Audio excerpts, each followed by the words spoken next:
Hello, welcome to my channel. I'm Dr. Rajni Gopal.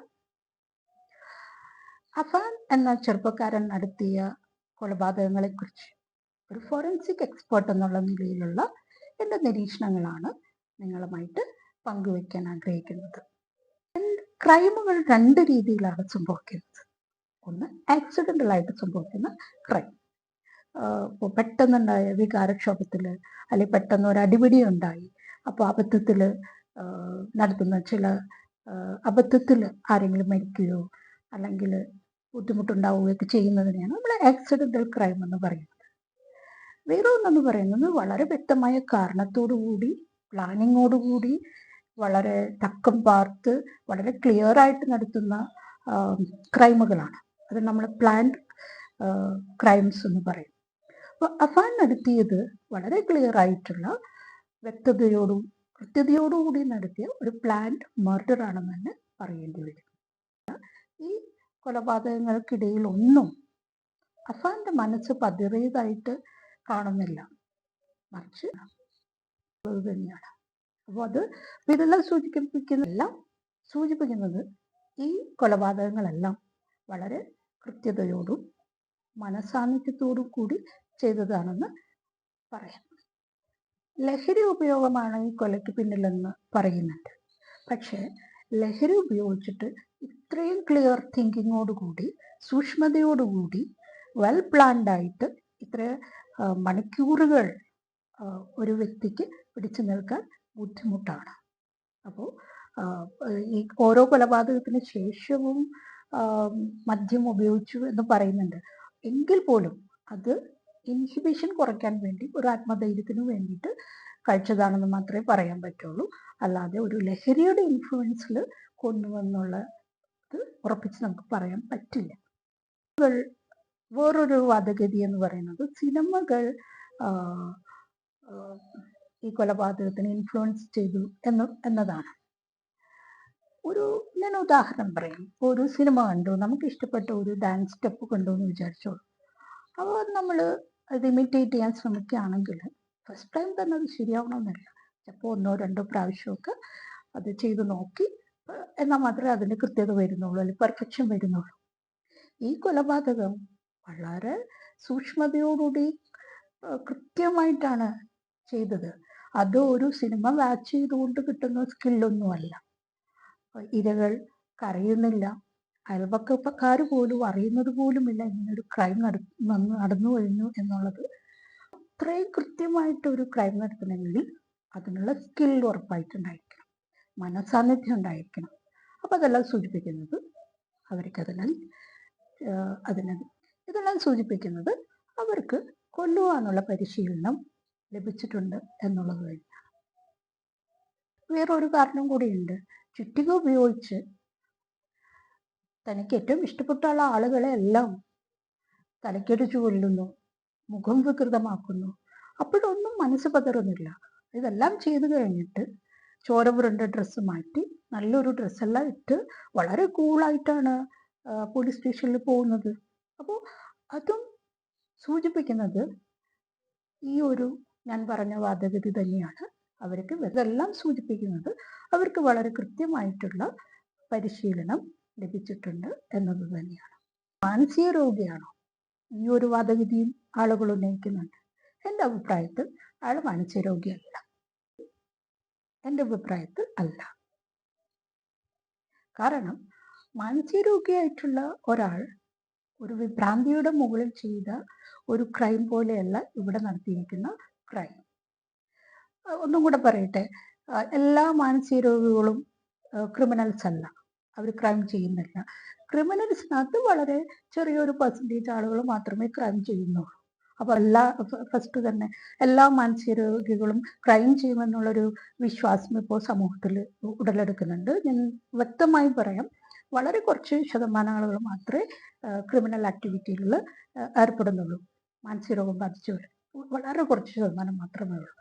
ഈ ക്രൈമും ഈ ചെയ്ത രീതികളും ഒരു മാനസിക രോഗി ചെയ്യുന്ന രീതികളും തമ്മിൽ ഒരുപാട് വ്യത്യാസമുണ്ട്.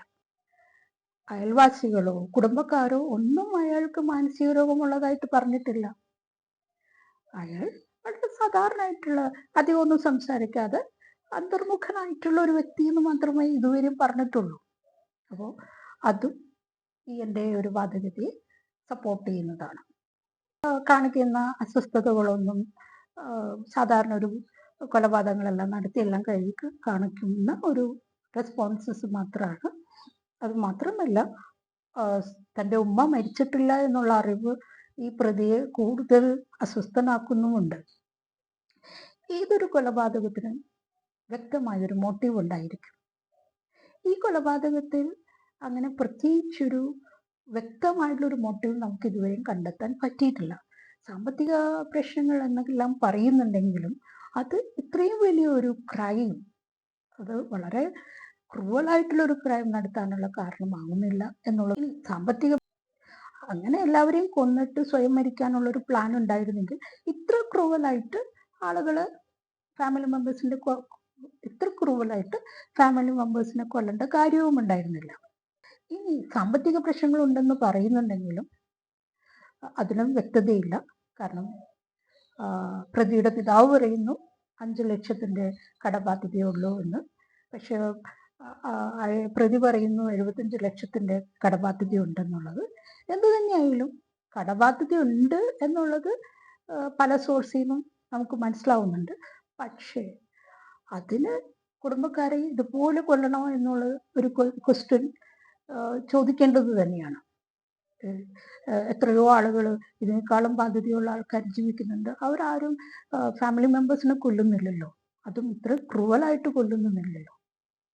ഇനി 70 ലക്ഷങ്ങൾ ഉണ്ട് എന്നുള്ള വാദഗതി ഉണ്ടെങ്കിലും അവരുടെ പിതാവ് പറയുന്നു 5 ലക്ഷത്തിന്റെ കടബാധ്യതകളേ ഉള്ളൂ എന്ന്. പക്ഷേ പ്രതി പറയുന്നു 75 ലക്ഷത്തിന്റെ കടബാധ്യതകളുണ്ടെന്ന്. എങ്കിൽ ഇത്രയധികം പൈസ ആരാണ് കടം കൊടുത്തത്? എന്തിനു വേണ്ടി കൊടുത്തു?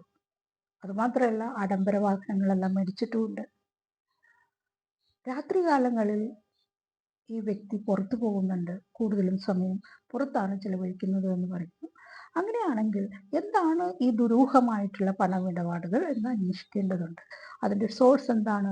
ലഹരിയായിട്ട് ബന്ധമുണ്ടോ? ലഹരി കച്ചവടങ്ങൾ നടത്തുന്നുണ്ടോ? അല്ലെങ്കിൽ വേറെ എന്തെങ്കിലും തരത്തിലുള്ള ക്രിമിനൽ ആക്ടിവിറ്റീസിൽ ഏർപ്പെടുന്നുണ്ടോ എന്നുള്ളത് തീർച്ചയായിട്ടും അന്വേഷിക്കപ്പെടേണ്ട കാര്യമാണ്. അതുപോലെ തന്നെ നിങ്ങളൊരു കാര്യം ശ്രദ്ധിച്ചോ? ഈ പ്രതിയുടെ ഫോട്ടോ ആദ്യം ഈ ഒരു ക്രൈം പുറത്തു വന്ന് കാണിച്ചിട്ടുണ്ടായിട്ടുള്ള ഒരു ഫോട്ടോ എന്ന് പറയുന്നത് വളരെ ഒരു സാധാരണ ചെറുപ്പക്കാരൻ, ഒരു നിഷ്കളങ്ക ഭാവമൊക്കെ ഉള്ള ഒരു ചെറുപ്പക്കാരൻ, സാധാരണ ഒരു ചെറുപ്പക്കാരനാണ്. പക്ഷേ കസ്റ്റഡിയിൽ കാണുമ്പോൾ ഉള്ള ഫോട്ടോ അല്ല, അതിന് അടുത്തിട്ടായിട്ട് കാണുന്ന ഫോട്ടോ കാണുമ്പോൾ വളരെ ക്രൂവലായിട്ടുള്ള ഫോട്ടോ കാണുമ്പോൾ തന്നെ നമുക്ക് പ്രെഡിക്റ്റ് ചെയ്യാൻ പറ്റും, യെസ്, ഇത് ക്രൈം ചെയ്യാൻ പറ്റുന്ന ഒരു ക്രിമിനൽ ലുക്കുള്ള മുഖം തന്നെയാണ് ഇത് വരുന്നത്. അപ്പോൾ നമ്മൾ ആലോചിക്കേണ്ടത്, വളരെ ചുരുങ്ങിയ വർഷത്തിനിടയിൽ ഒരു നിഷ്കളങ്ക മുഖഭാവമുള്ളൊരു മനുഷ്യൻ ഇത്രയും ക്രൂവലായിട്ടുള്ള മുഖഭാവത്തിലേക്ക് വരുന്നു, പേഴ്സണാലിറ്റിയിലേക്ക് വരുന്നു, ഇത്ര വലിയൊരു ക്രൈം ചെയ്യുന്നുണ്ട്. അപ്പോൾ ഈ കുറഞ്ഞ വർഷത്തിനിടയിൽ എന്തൊക്കെ അയാൾക്ക് മാറ്റങ്ങൾ സംഭവിച്ചിട്ടുണ്ട്, എന്താണ് അതിനുള്ള കാരണങ്ങൾ കൊണ്ടും നമ്മൾ എക്സ്പ്ലോർ ചെയ്യേണ്ടതുണ്ട്. പ്രതിയുടെ അമ്മയ്ക്കും ചില കാര്യങ്ങൾ അറിയാം.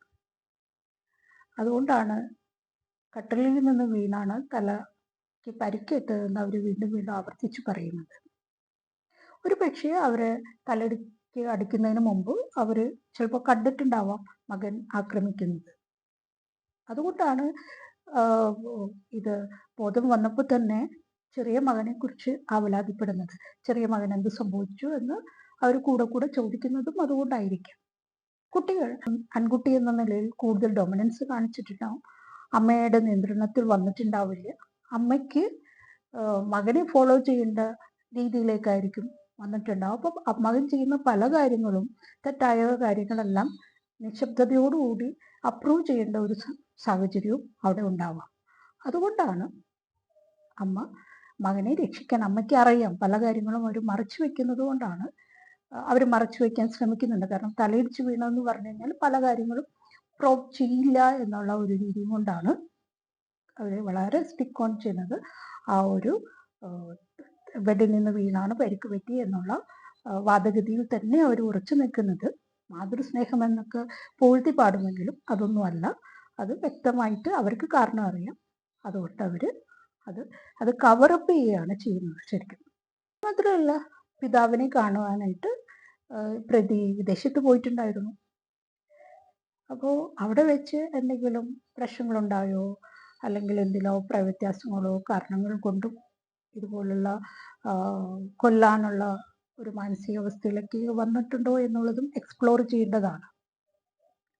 വിധത്തിലുള്ള കുറ്റബോധവും ഇല്ലാത്ത ഒരാൾ, ദൃക്സാക്ഷികൾ ഒന്നുപോലും ഇല്ലാത്ത ഒരു കൊലപാതകത്തിൽ ക്രൂരമായി എല്ലാവരും കൊലപ്പെടുത്തിയ ശേഷം വളരെ ശാന്തനായി, ഒന്നും പ്രത്യേകിച്ച് സംഭവിച്ചിട്ടില്ലാത്ത മട്ടിൽ സ്വയം എന്തുകൊണ്ട് പോലീസ് സ്റ്റേഷനിൽ പോയി കീഴടങ്ങി എന്നുള്ളതും ഒരു ക്വസ്റ്റ്യനാണ്. കാരണം അയാൾക്ക് വേണമെങ്കിൽ ആത്മഹത്യ ചെയ്യാമായിരുന്നു. ആത്മഹത്യ ചെയ്യാൻ ശ്രമിച്ചു എന്ന് പറയുന്നുണ്ടെങ്കിൽ പോലും അതത്ര വലിയൊരു സ്ട്രോങ് ആയിട്ടുള്ള അറ്റംപ്റ്റ് ഒന്നുമല്ല. അതൊരു ഇന്ത്യൻ കേസ്, വളരെ പെക്യൂലിയർ ആയിട്ടുള്ളൊരു കേസാണ്. അപ്പം അതുകൊണ്ട് തന്നെ നമ്മൾ വളരെ മികച്ച രീതിയിലുള്ള അഡ്വാൻസ്ഡ് ആയിട്ടുള്ള ഫോറൻസിക് ടെക്നിക്സ് ഒക്കെ ഉപയോഗിച്ചിട്ട് തന്നെ ഈ കേസ് ക്രാക്ക് ചെയ്യാനേ പറ്റുള്ളൂ. സാധാരണ ടെററിസ്റ്റുകളെയൊക്കെ ക്രാക്ക് ഡൗൺ ചെയ്യാനായിട്ട് വളരെ ബുദ്ധിമുട്ടാണ്. ആ ഒരു രീതിയിലാണ്, അത്രയും ബുദ്ധിമുട്ട് തന്നെ ഈ കേസിൽ ഉണ്ടാവും. കാരണം വളരെ മാനിപ്പുലേറ്റ് ആയിട്ട് പല കാര്യങ്ങളും ഏറ്റിയും കൂട്ടിയൊക്കെ പറയുന്നുണ്ട്. അപ്പോൾ എൻ്റെ അഭിപ്രായത്തിൽ വളരെ സിസ്റ്റമാറ്റിക്കായിട്ട് അഡ്വാൻസ്ഡ് ആയിട്ടുള്ള ഫോറൻസിക് മെത്തേഡ്സ് ഒക്കെ ഉപയോഗിച്ചിട്ട് തന്നെ ഈ കേസ് അന്വേഷിക്കണം എന്നുള്ളതാണ്. ഇനി വരും ദിവസങ്ങളിൽ നമ്മൾ കൂടുതൽ ഇൻഫർമേഷൻ ഈ കേസിനെ കുറിച്ച് കിട്ടുമെന്ന് വിശ്വസിക്കാം. അതുവരേക്കും ബൈ.